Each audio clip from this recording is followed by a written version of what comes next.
KC transcription number 76. Start. I shall give a brief survey of the provisions in the bill which are designed to encourage investments in productive enterprises to stimulate higher productivity as well as exports and to provide resources for expansion of industry. In order to encourage investment by individuals and Hindu undivided families in the equity shares of new industrial companies in India, provision has been made for the grant of tax-free tax credit certificates to them with reference to their subscriptions to eligible issues of capital by such companies for a period of 4 financial years commencing with the financial year in which the investment is made. The amount of the tax credit certificates is to be calculated at a slab system of rates and will be limited to rupees 1,250 for each financial year on a total investment of rupees 30,000. Under the original provision in the bill, only the first subscriber to eligible issues of capital qualifies for the tax credit certificates, considering the fact that a substantial part of the capital issues made in recent months has had to be taken up and is still held by financial institutions which underwrote those issues. The eligibility for tax credit certificates has been extended to individuals and Hindu undivided families who purchase shares forming part of an eligible issue of capital from an underwriter declared as such in the relevant prospectus. Incentives for increased industrial production as well as for the more efficient use of the capital already invested are provided in the form of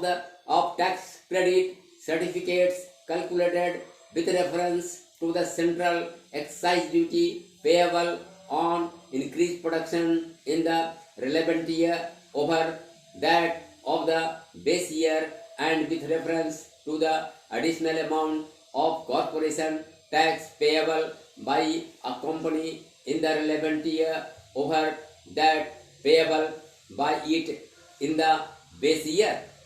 The amount of the tax credit certificates granted for these purposes is required to be used for discharging debt obligations, acquisition of capital assets in India, including construction of a building for the purpose of the business, and in the case of a company also for the redemption of its debentures. These would enable industrial units to pay off the monies which they had borrowed for expanding their productive capacity or alternatively to plow back a larger portion of their current earnings for the purpose of expansion. As stated in the Finance Ministry's budget speech, it is necessary to provide some more assistance to our export industry on a discriminating and selective basis in order to mitigate the disadvantages under which it operates in the foreign market and to help it achieve its full competitive position. The tax credit certificates to be issued with reference to the value of exports will, I expect, provide an impetus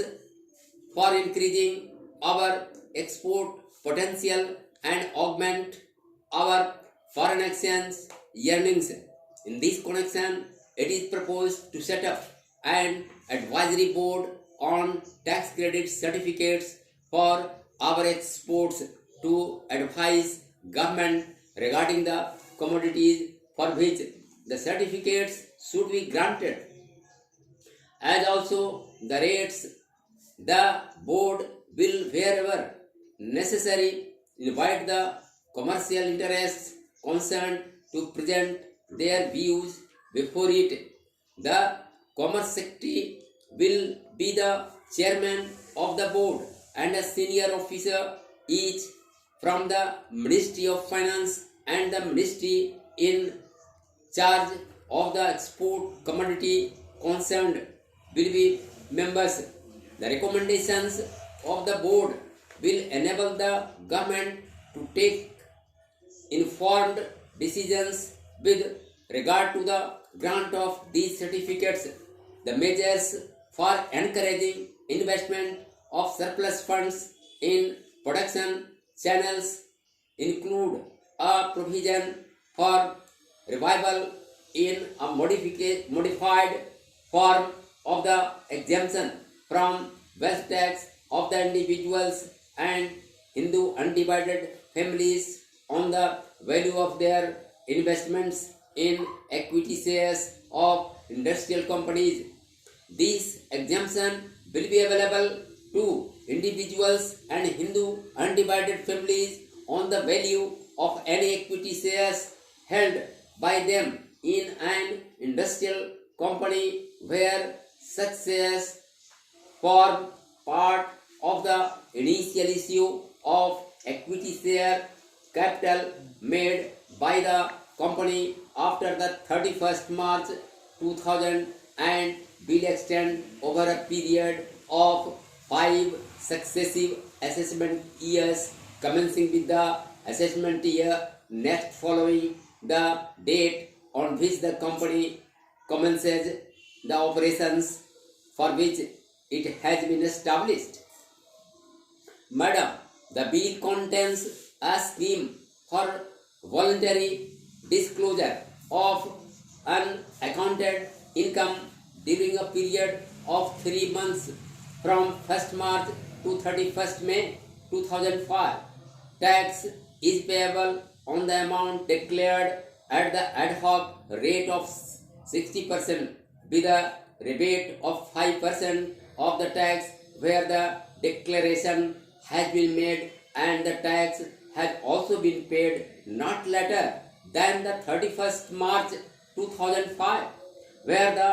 declarant is unable to pay the tax on the amount declared immediately. He has the option to pay it within a period of 6 months from the date of declaration, provided he furnishes adequate security in the form of a guarantee